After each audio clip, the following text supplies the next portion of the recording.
किसी शहर के रेलवे स्टेशन पर एक भिखारी रहता था। वो वहां आने जाने वाली रेलगाड़ियों में बैठे यात्रियों से भीख मांगकर अपना पेट भरता था।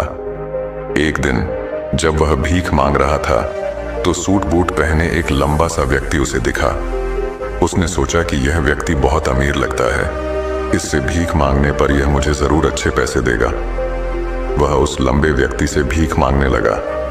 भिखारी को देखकर उस लंबे व्यक्ति ने कहा, तुम हमेशा मांगते ही रहते हो, क्या कभी किसी को कुछ देते भी हो? भिखारी बोला, साहब मैं तो भिखारी हूं, हमेशा लोगों से मांगता ही रहता हूं, मेरी इतनी औकात कहां कि किसी को कुछ दे सकूं। लंबा व्यक्ति बोला, जब किसी को कुछ दे नहीं सकते तो तुम्हें मांगने का भी कोई हक नहीं है। मैं एक व्यापारी हूं और लेन देन में ही विश्वास करता हूं। अगर तुम्हारे पास मुझे कुछ देने को हो तभी मैं तुम्हें बदले में कुछ दे सकता हूं। इतना कहने के बाद वह लंबा आदमी ट्रेन में बैठकर चला गया। इधर भिखारी उसकी कही गई बात के बारे में सोचने लगा। उस लंबे व्यक्ति के द्वारा कही गई बात उस भिखारी के दिल में उतर गई। वह सोचने लगा कि शायद मुझे भीख में अधिक पैसा इसीलिए नहीं मिलता क्योंकि मैं उसके बदले में किसी को कुछ दे नहीं पाता हूं। लेकिन मैं तो भिखारी हूं, किसी को कुछ देने लायक भी नहीं हूं। लेकिन कब तक मैं लोगों को बिना कुछ दिए केवल मांगता ही रहूंगा? बहुत सोचने के बाद उस भिखारी ने निर्णय किया कि जो भी व्यक्ति उसे भीख देगा उसके बदले में वह भी उस व्यक्ति को कुछ जरूर देगा। लेकिन अब उसके दिमाग में यह प्रश्न चल रहा था कि वह खुद भिखारी है तो भीख के बदले में वह दूसरों को क्या दे सकता है। इस बात को सोचते हुए 2 दिन हो गए, लेकिन उसे अपने प्रश्न का कोई उत्तर नहीं मिला था। तीसरे दिन जब वह स्टेशन के पास बैठा हुआ था तभी उसकी नजर कुछ फूलों पर पड़ी जो स्टेशन के आसपास के पौधों पर खिल रहे थे। उसने सोचा, क्यों ना मैं लोगों को भीख के बदले कुछ फूल दे दिया करूं। उसको अपना यह विचार अच्छा लगा और उसने वहां से कुछ फूल तोड़ लिए। अब वह ट्रेन में भीख मांगने पहुंचा। अब जब भी कोई उसे भीख देता तो उसके बदले में वह भीख देने वाले को कुछ फूल दे देता। उन फूलों को लोग खुश होकर अपने पास रख लेते थे। अब भिखारी रोज फूल तोड़ता और भीख के बदले में उन फूलों को लोगों में बांट देता था। कुछ ही दिनों में उसने महसूस किया कि अब उसे बहुत अधिक लोग भीख देने लगे हैं। वह स्टेशन के पास के सभी फूलों को तोड़ लाता था। जब तक उसके पास फूल रहते थे तब तक उसे बहुत से लोग भीख देते थे। लेकिन जब फूल बांटते बांटते खत्म हो जाते तो उसे भीख भी नहीं मिलती थी। अब रोज ऐसा ही चलता रहा। एक दिन जब वह भीख मांग रहा था तो उसने देखा कि वही लंबा व्यक्ति ट्रेन में बैठा है जिसकी वजह से उसे भीख के बदले फूल देने की प्रेरणा मिली थी। वह तुरंत उस व्यक्ति के पास पहुंच गया और भीख मांगते हुए बोला, आज मेरे पास आपको देने के लिए कुछ फूल हैं। आप मुझे भीख दीजिए तो बदले में मैं आपको कुछ फूल दूंगा।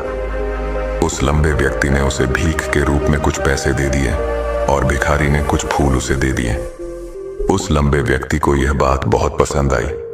वह बोला, वाह क्या बात है, आज तुम भी मेरी तरह एक व्यापारी बन गए हो। इतना कहकर फूल लेकर वह लंबा व्यक्ति अपने स्टेशन पर उतर गया। लेकिन उस लंबे व्यक्ति द्वारा कही गई बात एक बार फिर से उस भिखारी के दिल में उतर गई। वह बार बार उस लंबे व्यक्ति के द्वारा कही गई बात के बारे में सोचने लगा और बहुत खुश होने लगा। उसकी आंखें अब चमकने लगीं। उसे लगने लगा कि अब उसके हाथ सफलता की वह चाबी लग गई है जिसके द्वारा वह अपने जीवन को बदल सकता है।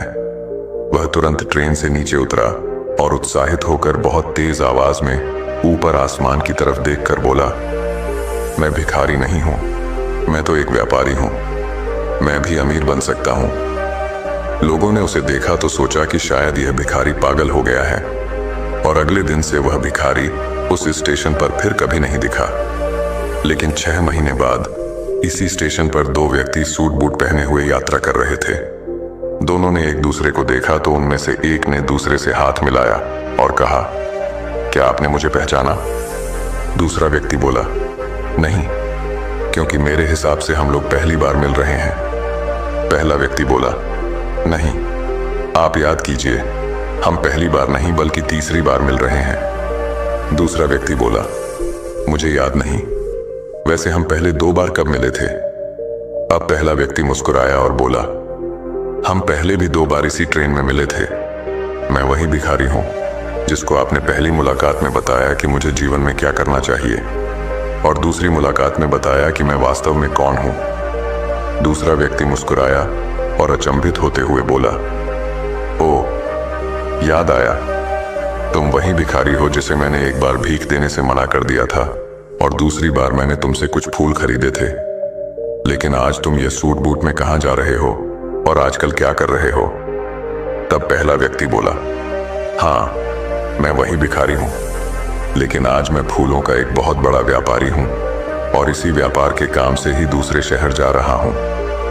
कुछ देर रुकने के बाद वह फिर बोला, आपने मुझे पहली मुलाकात में प्रकृति का वह नियम बताया था जिसके अनुसार हमें तभी कुछ मिलता है जब हम कुछ देते हैं। लेन देन का यह नियम वास्तव में काम करता है। मैंने यह बहुत अच्छी तरह महसूस किया है, लेकिन मैं खुद को हमेशा भिखारी ही समझता रहा। इससे ऊपर उठकर मैंने कभी सोचा ही नहीं। और जब आपसे मेरी दूसरी मुलाकात हुई तब आपने मुझे बताया कि मैं एक व्यापारी बन चुका हूं। अब मैं समझ चुका था कि मैं वास्तव में एक भिखारी नहीं बल्कि व्यापारी बन चुका हूं। मैंने समझ लिया था कि लोग मुझे इतनी भीख क्यों दे रहे हैं, क्योंकि वह मुझे भीख नहीं दे रहे थे बल्कि उन फूलों का मूल्य चुका रहे थे।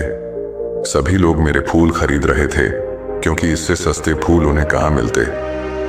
मैं लोगों की नजरों में एक छोटा व्यापारी था, लेकिन मैं अपनी नजरों में एक भिखारी ही था।